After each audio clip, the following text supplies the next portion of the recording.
कर्मयोग क्या है और उसका पालन कैसे किया जाए। योग के कई प्रकार नहीं होते, एक ही योग होता है।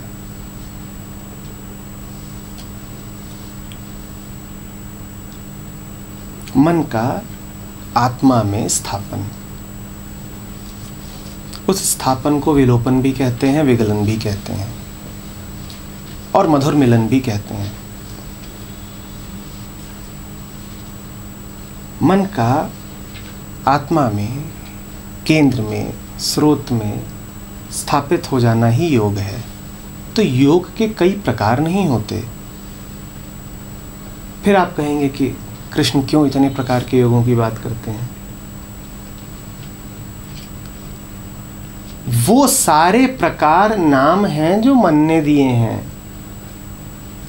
वो सारे नाम मन ने इस आधार पर दिए हैं कि मन की प्रकृति क्या है। मन यदि बड़ा कर्मशील है तो वो अपने योग को कर्म योग बोल देता है।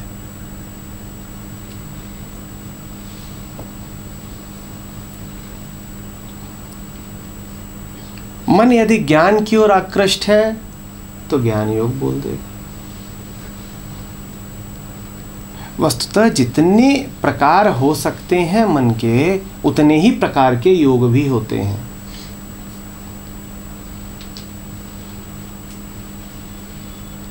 दस, 20, 18 मत मान लेना योगों को।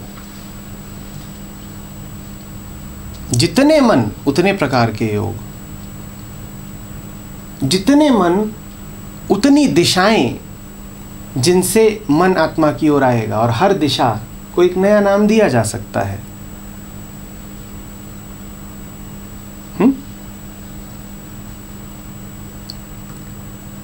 रो रहा है अर्जुन तो विषाद योग हो गया। अब आप कहो साहब विषाद में भी योग होता है। अब उसके मन की गति ही, स्थिति ही इस वक्त विषादपूर्ण है तो ठीक है, फिर विषाद योग बिल्कुल बात ठीक है। कर्म योग का अर्थ हुआ कि तेरी बड़ी रुचि है कर्म करने में। तेरे संस्कार ऐसे हैं कि कर्म तो तू करेगा ही। कर्मों से तेरा पीछा नहीं छूट रहा।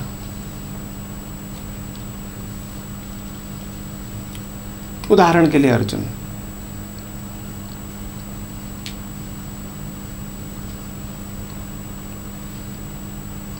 क्षत्रिय परिवार, राजवंश, लगातार शिक्षा ही यही दी गई है कि ये करना है, फिर ये करना है, फलाना करना राजा का धर्म है।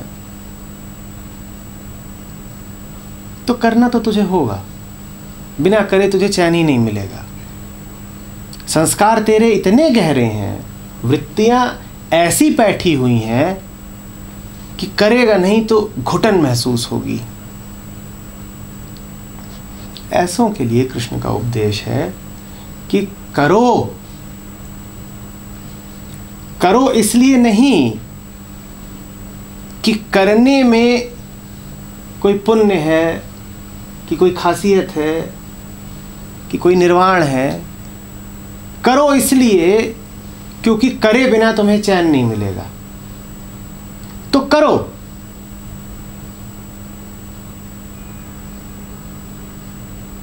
लेकिन इतना याद रख लो करते वक्त कि करता तुम नहीं हो। यही कर्मयोग है।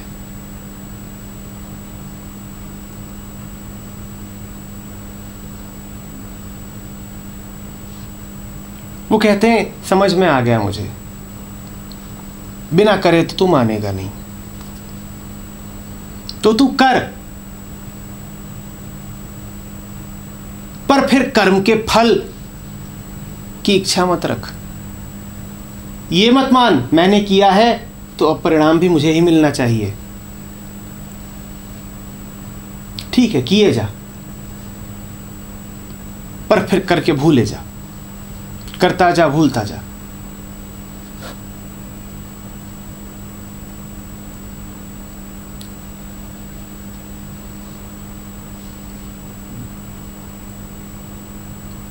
द्वैत के साथ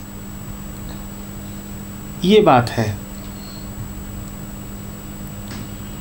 दुख में यदि सुख याद ना आए तो दुख का दंश नहीं बचता।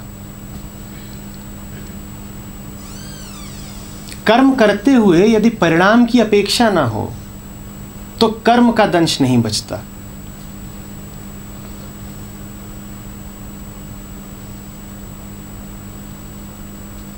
करते जाओ और पार होते जाओ किए से, तो ये ऐसा ही है कि कुछ किया ही नहीं। कर्मफल नहीं मिलेगा।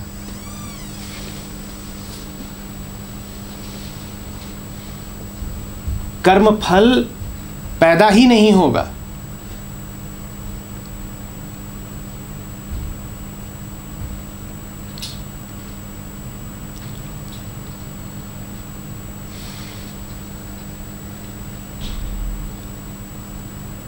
सर, कर्म करके और फिर फल की इच्छा करते हैं, यही तो वो कर्ता भाव है जिसे उसने दूर रहने पर। कृष्ण कह रहे हैं प्रकृति ही ऐसी है तुम्हारी कि करोगे तो, समस्त प्रकृति लगातार कर्म में रत है,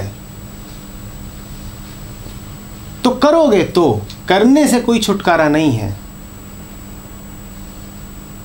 तो मैं ये सलाह ही क्यों दूं कि कर्म ना करो? तो तुम करो, पर इस भावना से करो कि तुम्हारे माध्यम से कर्म हो रहा है, तुम नहीं हो करता।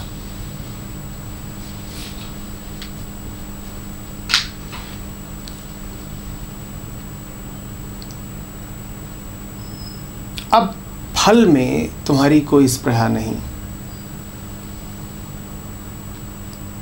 अब बहुत प्रसन्न नहीं हो जाओगे कि कर्म खूब अच्छा किया, और अब बहुत दुखी भी नहीं हो जाओगे कि अरे मेरे किए में इतनी खासियत और गुणवत्ता क्यों नहीं थी।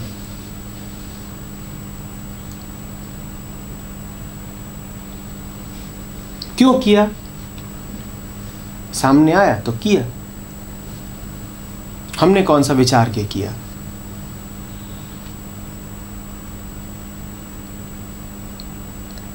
हमने कौन सा चाह के किया?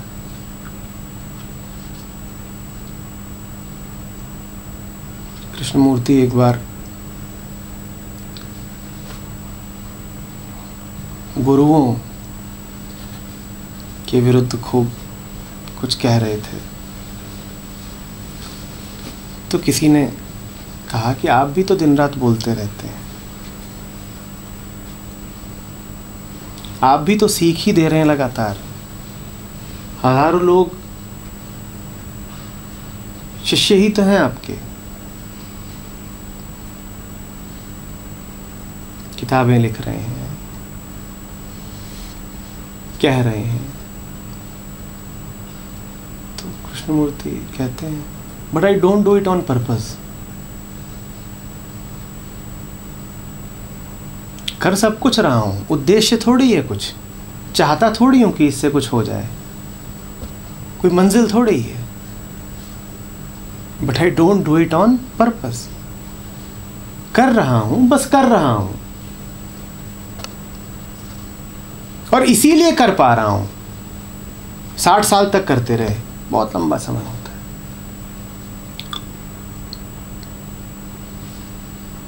60 साल तक लगातार करते रहे, और बहुत अनुयायी नहीं थे उनके। आखिरी समय पर उनसे पूछा गया कि कितने लोगों ने वास्तव में समझा होगा जो आपने कहा, तो बोले किसी ने भी नहीं। अब जान रहे हैं कि समझ कोई नहीं रहा, कोई बहुत इच्छुक नहीं है उन्हें जानने, समझने, सुनने में, फिर भी कहे जाते हैं। ये नहीं हो सकता यदि तुम फल की अपेक्षा के साथ, पर्पस के साथ बोलो। तुम्हारा दिल टूट जाएगा। तुम कहोगे दुनिया बदलने निकला हूं, दुनिया बदल ही नहीं रही। भीड़ इकट्ठी करने निकला हूं, भीड़ इकट्ठा नहीं हो रही। संख्याएं गिनने निकला हूं, संख्या बढ़ नहीं रही। तुम खत्म हो जाओगे, तुम्हारी पूरी प्रेरणा चुक जाएगी। पर वो कह रहे हैं I don't do it on purpose. फूल खिलता है, उसकी सुगंध लोगों तक पहुंचती है। फूल का प्रयोजन थोड़ी ही है कि सुगंध सब तक पहुंचे।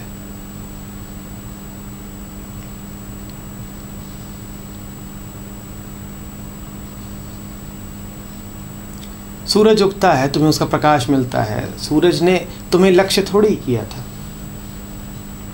तो उगा है।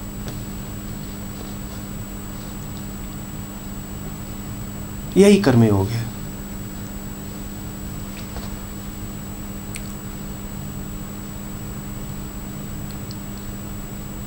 इसको कहते हैं उपनिषद चरैवेति चरैवेति। तुम चलते रहो, लेकिन याद रखना, तुम यदि चलोगे तो थकोगे। अंतर समझना, तुम और तुम में बड़ा अंतर होता है। अहंकार चलेगा तो हमेशा प्रयोजनबद्ध तरीके से चलेगा और थकेगा, गिर जाएगा, दुख पाएगा। आशा में चलेगा, निराश हो जाएगा। कर्मयोग का अर्थ है आशा से मुक्ति। कर्मयोग का अर्थ है लक्ष्यों से मुक्ति। कर्मयोग का अर्थ है अभी जो है सामने, बस उससे सरोकार है मुझे। उससे क्या निकलेगा मैं नहीं जानता। जो हो रहा है उसके होने में ही मेरा कोई हाथ नहीं, तो उसके फल पर मेरा हक कैसे हो सकता है।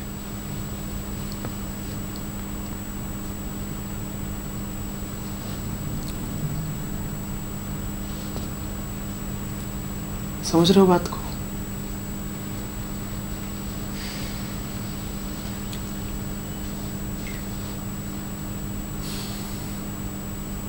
कईयों को संदेह होता है कि फिर तो कर्मयोगी में बड़ी शक्ति नहीं होगी, क्योंकि उसके काम के पीछे कामना का जोर नहीं है। हमें तो जितनी ज़्यादा गहरी इच्छा होती है, हम उतनी ताकत से काम करते हैं। कर्मयोगी इच्छावश तो काम कर नहीं रहा, वो तो बस कर रहा है कि तू करवाता है, हम करते हैं। तो फिर उसके काम में जोश, गर्मी, उत्साह नहीं होगा। सतह पर ऐसा लग भी सकता है।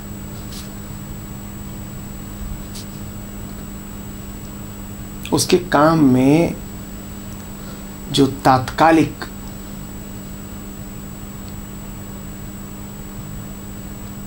उछाल होते हैं वो कम देखने को मिलेंगे। हम ऐसे ही होते हैं। हमें कोई प्रेरित कर दे तो हमारे भीतर से ऊर्जा का एक उबाल आता है, और हमने उस उबाल को बहुत बड़ी बात माना है।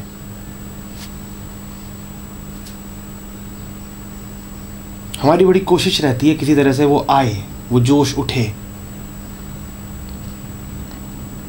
पर जैसे दूध के उबाल की नियति तय है, वैसे ही हमारे उबाल की नियति तय रहती है। उबलता है और उबल के गिर जाता है, और जो गिरा है वो किसी काम का नहीं होता।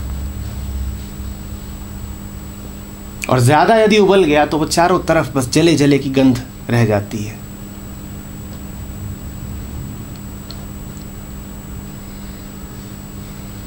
कर्मयोगी में वो उबाल नहीं पाओगे। उसमें एक मंद गर्मी रहेगी जो तात्कालिक नहीं होगी, जो बड़ी लंबी होगी, वस्तुतः समय के पार की होगी। तुम उसको किसी एक क्षण पर विशेष उत्साह से परिपूर्ण नहीं पाओगे। उसके लिए हर क्षण ही एक प्यारे, मंद, समझ लो शीतल उत्साह का है। मैं कह रहा हूं शीतल गर्मी, ऐसी गर्मी नहीं जो तुमको जला के फूंक डाले, ऐसी गर्मी जिसमें शीतलता है, ऐसी गर्मी जो चलेगी। कृष्णमूर्ति के 60 साल की आखिरी दम तक जो कर रहे थे वो कर रहे थे। और तुम पाते हो बड़े उत्साही लोगों को कि महीने भर तो उनका उत्साह देखते बनता है, और महीने भर के बाद जब देखते हैं कि परिणाम फल नहीं आ रहे तो ऐसे ठंडे हो जाते हैं कि मुर्दा।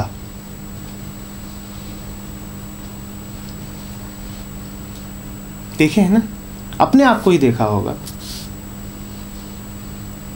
कर्मयोगी लंबी दौड़ का घोड़ा होता है,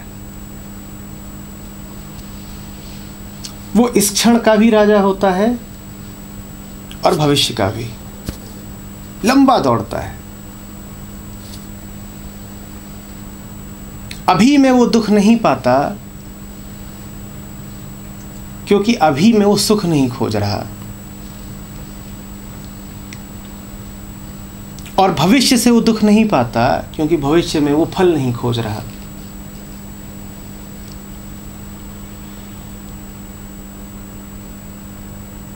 वो एक गहरी शांति में अपने सारे काम करता चलता है।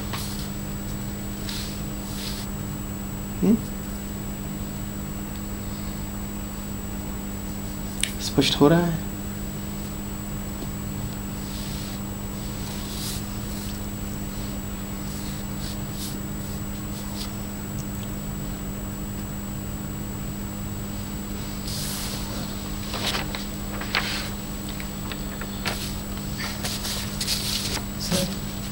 अभी यानी कि हम सवाल पूछते हैं, जवाब देते हो, लेकिन कुछ भी जो वाकई समझा यानी समझने का जो भी होता है मेरे लिए तो विचार ही है, और जो असली चीज़ समझने वाली होती है वो विचार में आ नहीं सकती।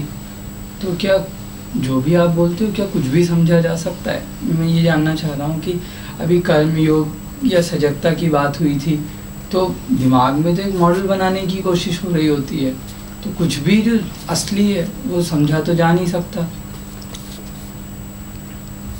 कोई तुम्हें कुछ खाने को दे और तुम्हें जो खाने को दिया जाए तुम उससे कुछ और ही बनाने की कोशिश करो, तो जिसने तुम्हें खाना परोसा उसका अपमान है या नहीं है?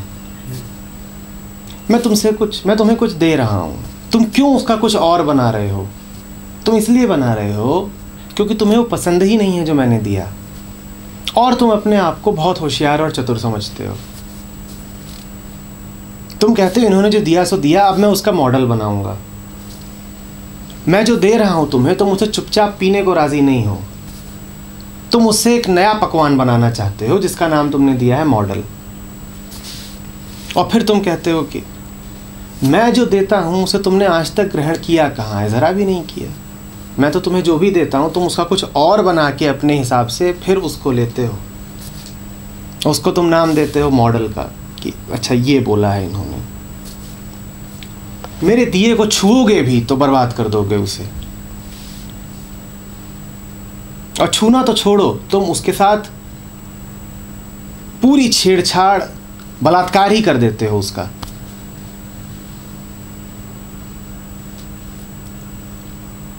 तुमसे कहा है क्या कि कह रहा हूं तो साथ में सोचते चलो, इंटरप्रेट करते चलो, अर्थ करते चलो। तो तुम कैसे कर लेते हो मॉडलिंग? तुम्हें समय कैसे मिलता है इंटरप्रिटेशन का? वो समय ऐसे मिलता है कि तुम समय चुराते हो। समय कहाँ से चुराते हो? सुनने से। तुम बिल्कुल समझ लो कि तुमने आज तक कुछ भी नहीं सुना है, क्योंकि ये बात ऐसी है कि कोई इतना सुन ले और उसको लाभ ना हो जाए, ये संभव नहीं है।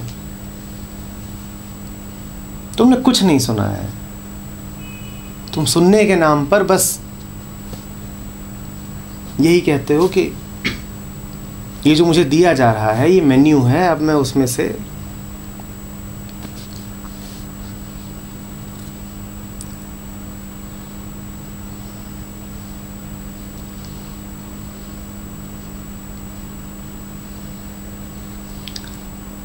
और ये बात ही तुम्हें बहुत अचंभित करती है कि ये कैसे हो सकता है कि बिना विचारे सुने।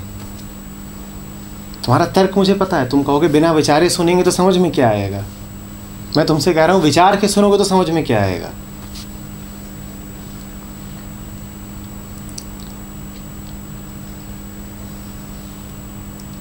मूर्ख हो क्या कि समझने के लिए विचारना पड़ेगा। बात इतनी सीधी है कि दिल में उतरती है। कोई मूर्ख ही होगा जिसे इस पे विचार करना पड़े।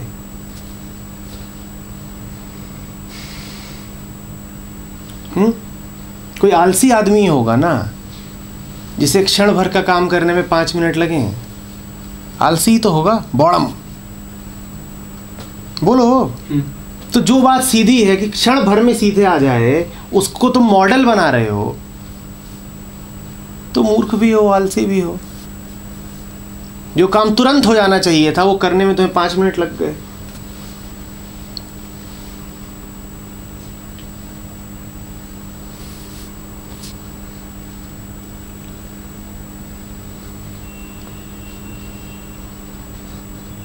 तुम कुछ नहीं करते, तुम अपनी सुरक्षा करते हो कि ये सब बातें जो आ रही हैं पहले इन्हें रोको, इनको अपने अनुरूप बनाओ और फिर इन्हें प्रवेश दो।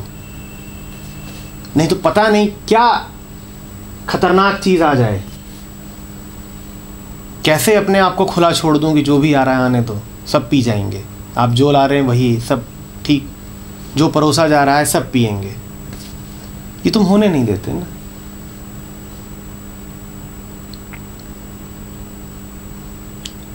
तुम्हारी हालत ऐसी है कि तुम्हें अंगूर देता हूं तुम उसकी शराब बना लेते हो।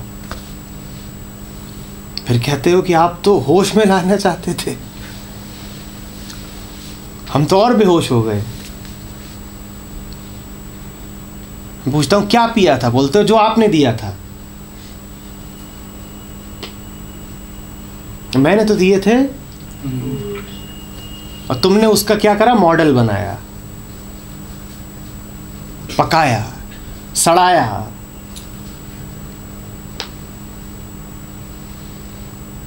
और नाम खराब करोगे मेरा कि ये तो इन्होंने दिया। और गलत नहीं कह रहे हो, दिया मैं नहीं, मैंने अंगूर दिया था, समय नहीं दिया था। उसमें समय किसने जोड़ा? समय सड़ाता है। मैंने दिया ताज़ा अंगूर, समय उसे सड़ाएगा, तुम उसमें समय जोड़ देते हो। समय का अर्थ है प्रोसेसिंग, तुम उसमें वो सब जोड़ देते हो। क्यों जोड़ देते हो? और समय सड़ाने के अलावा कुछ नहीं करता। तुम्हें ताज़े से ताज़ा, पौष्टिक से पौष्टिक कुछ दिया जाए, समय उसे सड़ा डालेगा।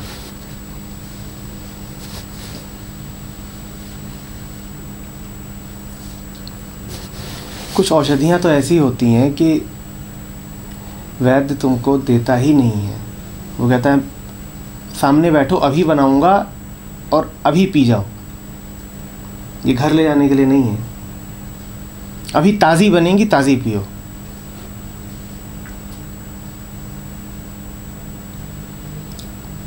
हर चीज़ रेफ्रिजरेट नहीं हो सकती है। तुम मेरी बातों को भी पहले फ्रिज में रखते हो।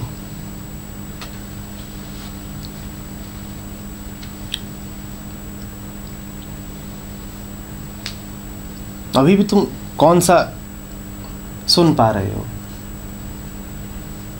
तुम कोशिश कर रहे हो समझने की। तुम्हारा डर तुम्हें सुनने नहीं देता। तुम लगातार कांपते रहते हो कि कहीं तुम्हारी अनुमति के बिना कुछ तुम्हारे भीतर पहुंच न जाए।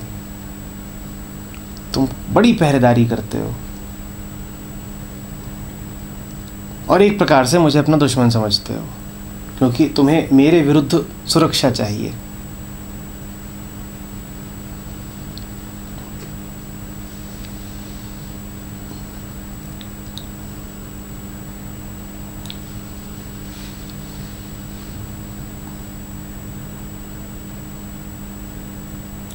तुमने पहरेदार बैठा रखा है।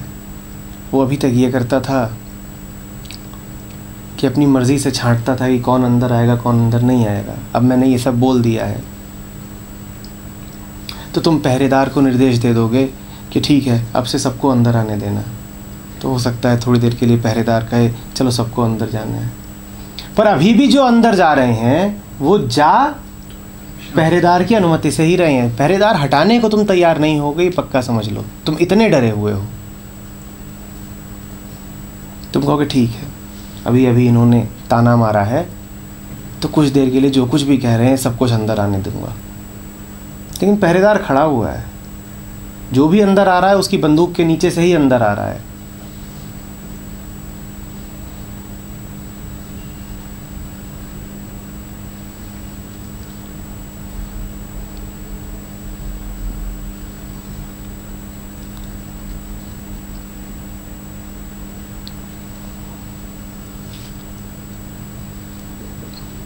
इस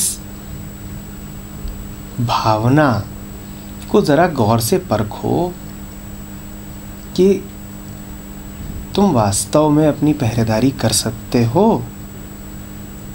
तुम्हें वास्तव में अपना भला बुरा कुछ पता है। तुम्हारे भीतर ये बात बहुत गहराई से बैठी हुई है कि तुम ही होशियार हो।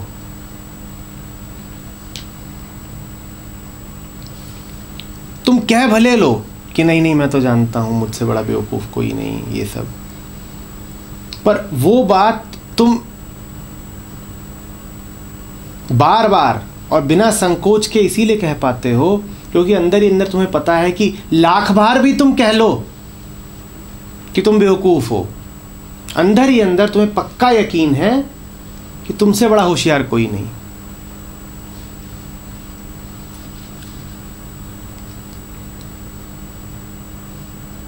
तुमने देखा होगा अक्सर जो बड़े ताकतवर लोग होते हैं वो बड़ी आसानी से हाथ वगैरह जोड़ के कह देते हैं यार आपका मालिक, आप मालिक हैं मैं गुलाम हूँ। उन्हें ज़रा भी संकोच नहीं होता ये कहने में। किसी से भी कह देंगे कि आपकी आज्ञा थी तो आ गए, हुक्म करें। वो ये बात इतना निसंकोच होके कह ही इसीलिए पाते हैं कि उन्हें पता है कि कितनी भी बार बोलेंगे मालिक तो हम ही हैं।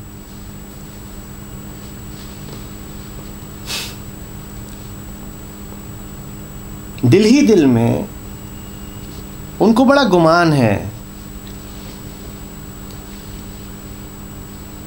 अपनी हैसियत और हस्ती पर, इसीलिए बाहर से वो 100 बार बोल लेंगे।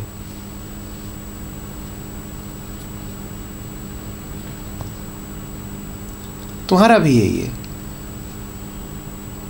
तुम्हें अपनी बुद्धि पर और अपने तथा कथित विवेक पर इतना नाज है कि तुम बाहर से कितनी भी बार ये बोल सकते हो कि मैं तो बुद्धू हूँ, मैं तो पागल हूँ। तथ्य ये है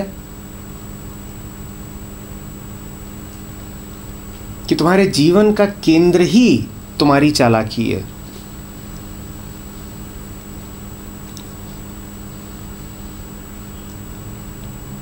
कोई इस भ्रम में ना आ जाए कि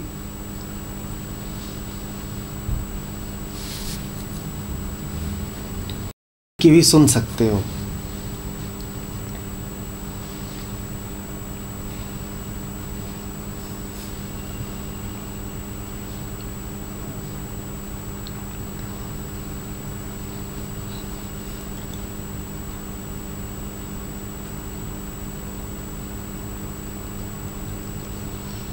देखा है कि कई बार बॉस शब्द का उपयोग कैसे किया जाता है?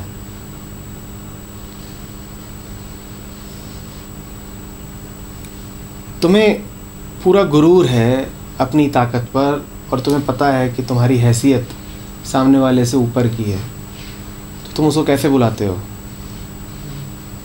कैसे बुलाते हो? Hello boss. अब बॉस शब्द का अर्थ तो ये होता है कि तुमने उसे अपने आप से ऊपर समझा। तुम बॉस शब्द का इतना हल्का इस्तेमाल कर ही इसीलिए पाते हो क्योंकि तुम्हें पता है कि तुमसे 100 बार भी बॉस बोल दोगे तो भी असली बॉस तुम ही हो। इसीलिए इतनी आसानी से तुम कई लोगों को बॉस बोल पाते हो क्योंकि तुम्हें दिल में अच्छे से पता है कि असली बॉस तुम ही हो।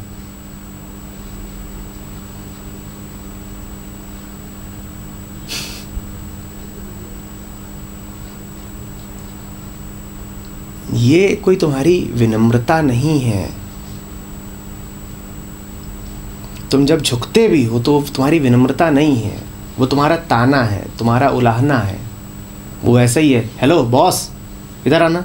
जैसे कई बार लोग रिक्शा वाले को भी ऐसे ही बुलाते हैं। अब रिक्शे वाले को बॉस बोल रहे हो? हाँ, रिक्शे वाले को बोल सकते हो क्योंकि तुम्हें पता है कि वो कभी भी तुम्हारा बॉस नहीं होगा, तुम कभी उसे स्वीकार करोगे ही नहीं। कोई इसे तुम्हारा विनय ना समझे।